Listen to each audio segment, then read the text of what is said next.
Hello, welcome to another edition of Your Image. Last week we started a conversation on the subject of conflict and public relations. We looked at the issue of our communities and how to foster better relationship between all groups. We agreed that there is a lot to be done, and part of that lot to be done will include getting a framework on how to improve public relations at the community level, especially for those who are the leadership in our various communities. This week, we will continue the exploration of the subject by looking at those key issues of public relations at the community level, especially in the time of conflict. To keep on the discussion and bring it home to an end, is one to my right, Otumba Samson Popola is the state vice chairman of Police Community Relations Committee, as well as a very strong member of Community Development Association. Otumba, it's a pleasure to welcome you. Thank you very much, sir. And of course, to my left, it's Engineer Oluwasonya Adeneyi. He's also a deputy state commander of Vigilante Service Organization, as well as a community member too. You're welcome, Engineer. Thank you very much, sir. Gentlemen, as a quick refresher on what we discussed last week, we look at the subject of conflicts and then the different dimensions of it, some of those notable causes that we could have, and how there could be interplay of ethnicity and also religion and other social differences amongst people leading to conflicts in the community.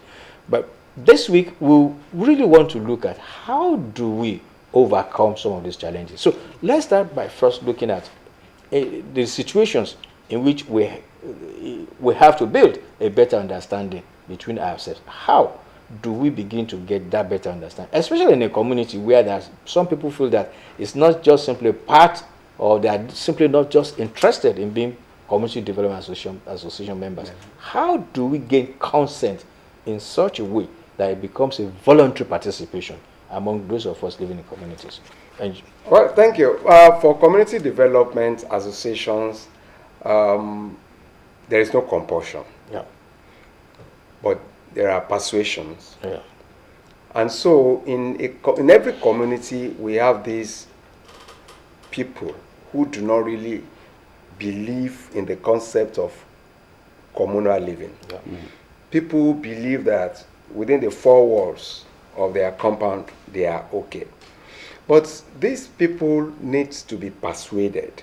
And the persuasion will start with performance. I have seen so many people that have changed from being nonchalant to being an active member of the CDA by virtue of the performance of the members of the community. You see, sometimes you could use that performance to change the mindset of people. Let's take, for example, there is a bad road leading to a community, and everybody has been going around the place, and then one day, maybe a Saturday, the community people will come out and then they start working on it. And this same set of people that will refuse normally will have to pass, maybe on their way out. The husband has gone, maybe the wife comes in later, then the children comes in, and you just greet them. You may not even invite them. Hello, how are you? Going back home, you may have the tendency of the family having to sit down together and say, look, we need to be part of this. We need to be part of this.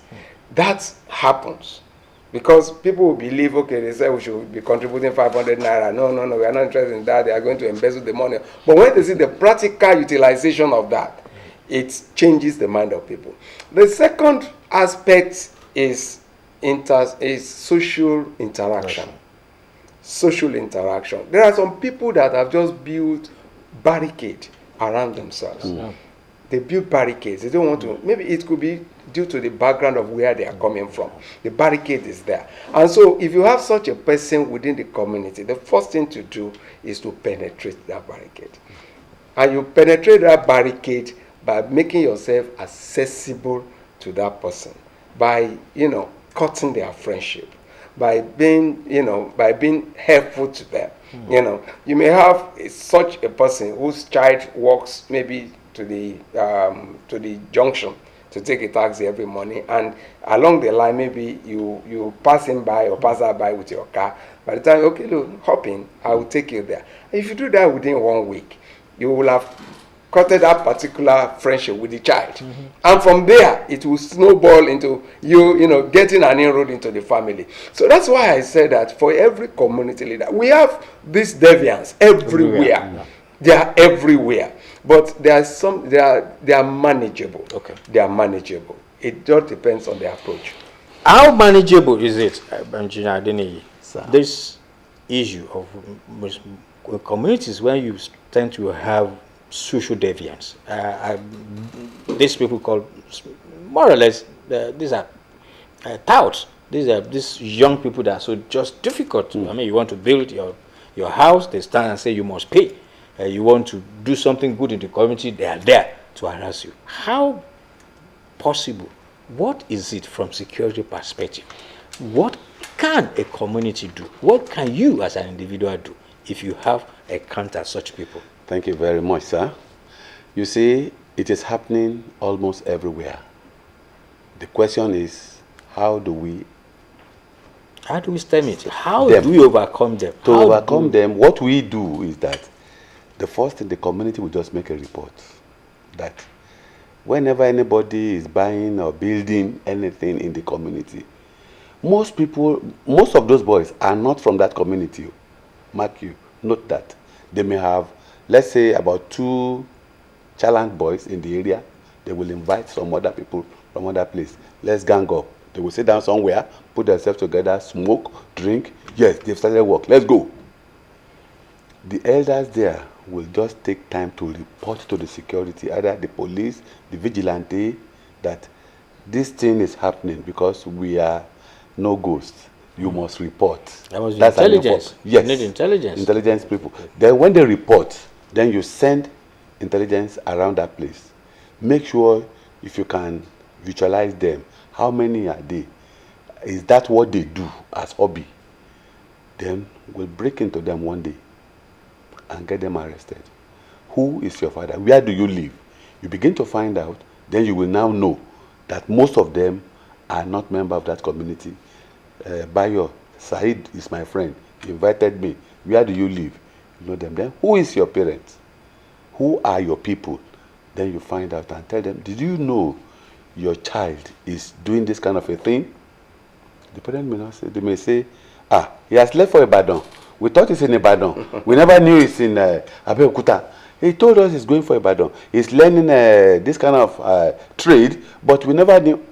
From there, we now know the next step. Once they are found and their parents are ready to write in a paper that we won't find him there again and he won't do such thing again, then put it in writing. Take his photographs, take other people's photographs, put them together, paste them on the wall, and said, anytime they will paste this in the newspaper, who wants that kind of thing to be done? Then that check made fear of the unknown in them. Then, if they now respond, what are you doing? You don't go to school? No. What trade are you learning? No. For organizer, mechanic, this, no. Then we say, don't worry. Daddy will take him to somebody who can be training him as a mechanic. Who will be the guarantor? Oh, that is what we do. You will be the guarantor? When we take them there, we stand in for them. Okay. On behalf of their parents. Oh, okay. So, in most cases, we ask them to be staying in our office. For how long?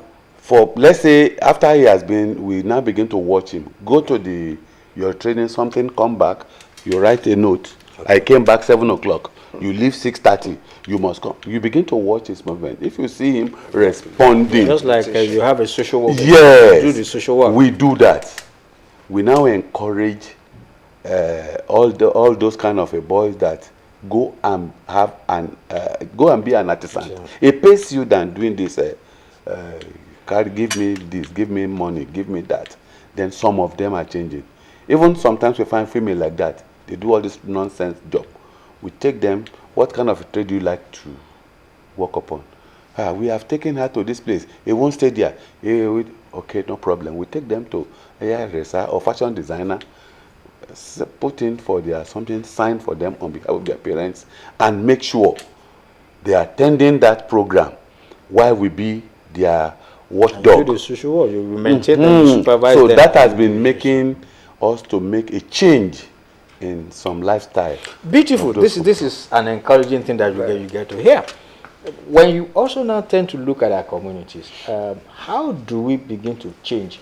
I mean, the community attitude to appreciate and work along what we say. You belong to that. Are you aware of what you say? And how do we begin to change? I am our kind of aware. attitude? I think what we have lost, especially within the Yoruba setting, is this our age-long thing that a child Belongs to the belongs community, to the community, not to the nuclear not family. to the nuclear family. The moment we are able to reverse and go back to that, you see most of these children that you find doing this thing, most of them are from broken homes. 70% of them are from broken homes. And once you have that situation, the father has gone this way, the mother has gone that way, the child grows up the way they like. But I think it's also the responsibility of the community to make sure that children that are raised within the community have a say in how they are brought up. How can community have a say when the responsibility of your child is yours? Yes, the responsibility is the parents. Yes. But what the deputy state commander has said, you see, when you have such children within there are some children within the community, for God's sake, that the parents have abandoned totally. They don't even talk to them any longer. And that particular stance of the parents will make the child go wider. Yes. So more truant. Yeah. And so when you have that sort of situation, the community could have, in some of the community, we have this committee that we call maybe conflict resolution. We call it conflict resolution, but they also go into some of these things. That when you see some children that are already going wayward, you call them for a meeting. Many of these people, what they need is just somebody sitting them down and counseling them. I have been to a counseling session and I asked them, look, you children, why is it that it is every 4 years that the politicians will come to you with peanuts and ask you, have you gone through the constitution that you are also qualified to be a senator? You are also qualified to be a member of the House of Assembly. You are also qualified to be a governor in the state. Why must you continue to be used by some other people? Why don't you now change your lifestyle and strive to be one of them rather than being used? I think it was somewhere in Abeokuta that day. I saw some people, some of them were weeping. Were weeping. And they promised me then that they're going to have a change of attitude. And that is why everything is not by force. It's not by use of force or coercion or something like that. Sometimes we need persuasion, we need mentoring them. Yeah, mentoring them. I want more of our community development associations to go into that, into mentoring them. And sometimes you do this mentoring by your own lifestyles too. You do your mentoring. Become a model. If you become a role model, they will learn to trust you. Yes. They will learn to trust you. Let us look at another key issue in Zakomo, which usually is also this question of Yahoo boys. And that's, of course, we all understand the whole issue about getting the law enforcement agency not to be on their back. That's what led to the campaign and ends now. But let's go beyond that and look at all these men. And yes, just like you was talking about counseling, about model, about mentoring, about the behavior change. So is it really possible from your point of view as a security person, especially for those boys that have gone into cheap money, making cheap money, how difficult, how easy to us to have a change of mind of these boys? Thank you very much, sir. You see, it is not very easy, but we will try to implement what we want them to be. For example, all those Yahoo boys, as you have mentioned, even we have Yahoo Plus now. What is that supposed to mean? You are. No, you say Yahoo Plus, and I'm what is that supposed to mean? Yahoo Plus. Yes. That means they've gone and advanced. Digital. No, they've gone into rituals. So it involves rituals. Yes. So how do we get, especially these are the future generation? Yes. How do we get them to? All we need to do is, in any community, observation. Okay. Let's say. Who does the observation? let us say, let me put it, the community leaders or security men. Okay. This man is from this family. You know his father, you know his mother. In a twinkle of an eye, you see him bringing in this luxurious car. What is happening? Then people begin to monitor him. Who are his friends? Where does he go? Who are the people that comes to him? Along the line, only the security officers will know what to do and how to track such person down. Then we bring them back. Look, this cheap money can never go for a long time. It's just for just a very transient time. You will now come back to zero. Then what will you become? Like October has said, counseling in every date is very, very important. When you see somebody doing what is not expected of him, or doing what is beyond his age, or competing with people that somebody who doesn't go to school, you just find out he says he's now a professor, a doctor. Huh? In what school? What year? How did you go about it? People must be monitoring each other. That is where we are lacking. As far as everybody generally, it doesn't concern me. Let them live their life. It concerns everybody. Because what we thought does not concern us is what is putting us at this level that we are now, which is very dangerous for the future. We are getting older, they are getting younger, they are coming up. So when we begin to watch, like in Novas that people will talk about many times, if you find 2 million in your account, they want to know how you get your 2 million now. But in Nigeria, get 300 billion. Nobody bothers. Until you begin to look into all those areas, what is his business? How does he come about this lump sum of money? What is he really doing?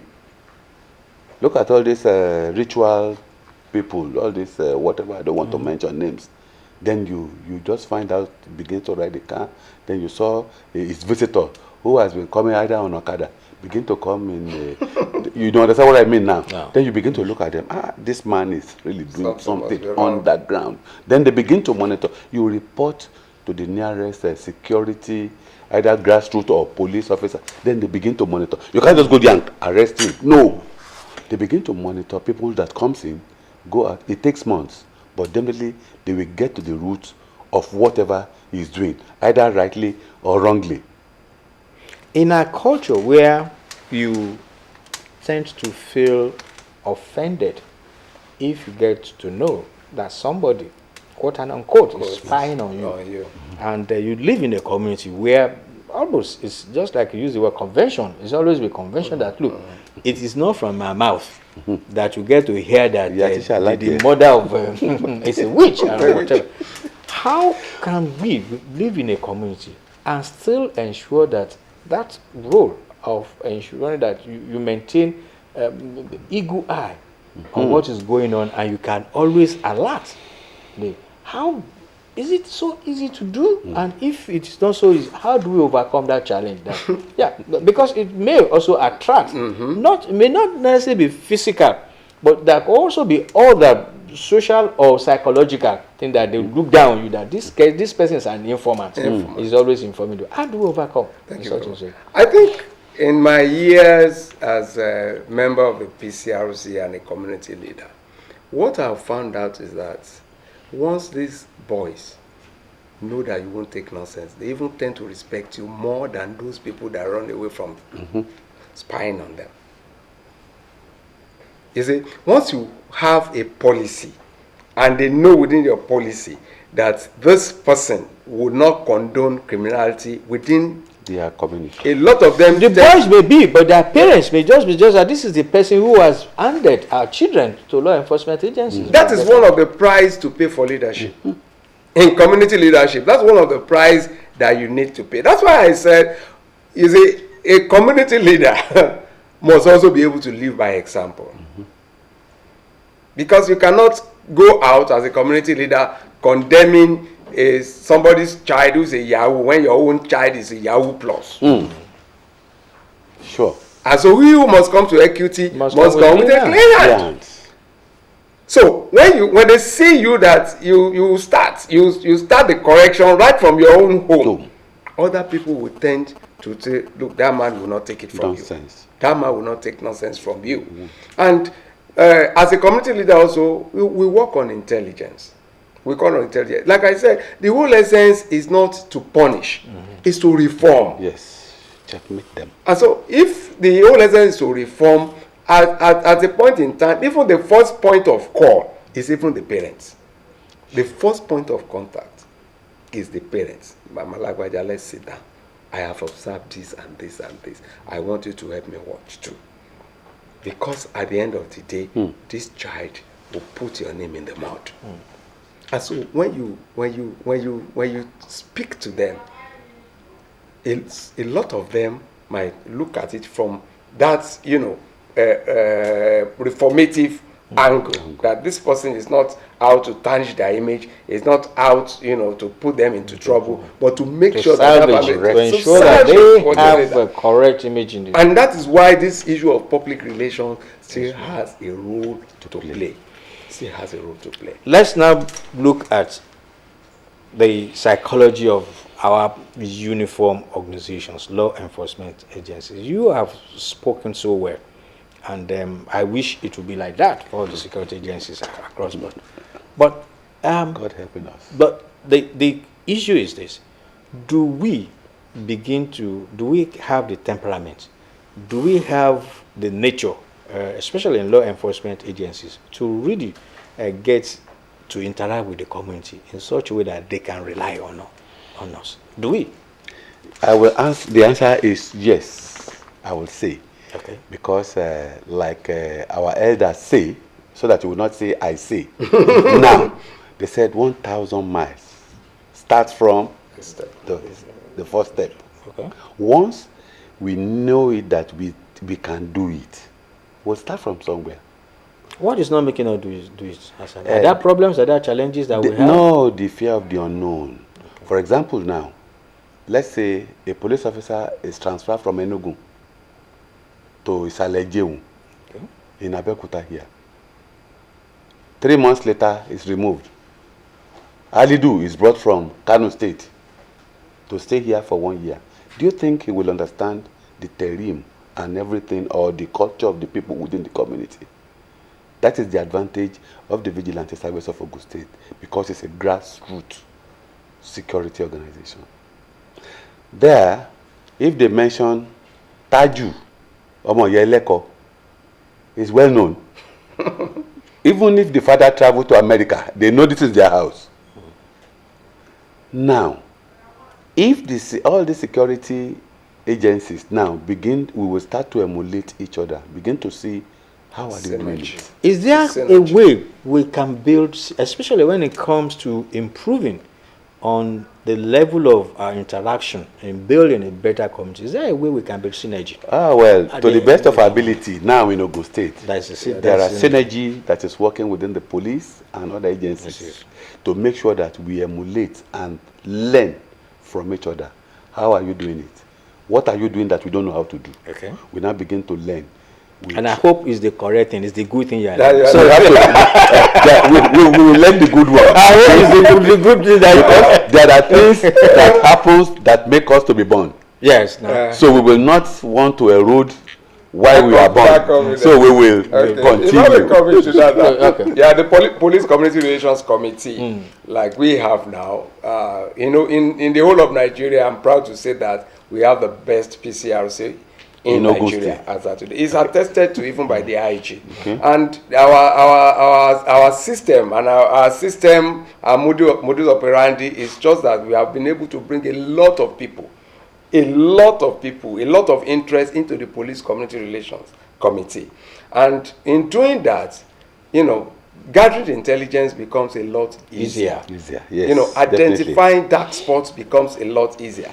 Identify deviants within the community becomes a lot easier. Because as a member of the PCRC, you have direct link to some telephone numbers. Okay. So you don't have to go through anybody. You can call at any point in time and say, look, this is what I have discovered, this is what is going on. So even before going there, and thank God for the current CP that we have, CP Ahmed Iliasu, Ahmed Ilyas, is giving us, Gaga. he has shown that he's been in police college for several years. And I think now that he's a commissioner of police, he's been able to put into practical, what is teaching. what he's been teaching. And people have, and he's been making, he's making waves. Well, we simply can't exhaust this discussion, even if we continue in the next 2 or 3 editions of the program.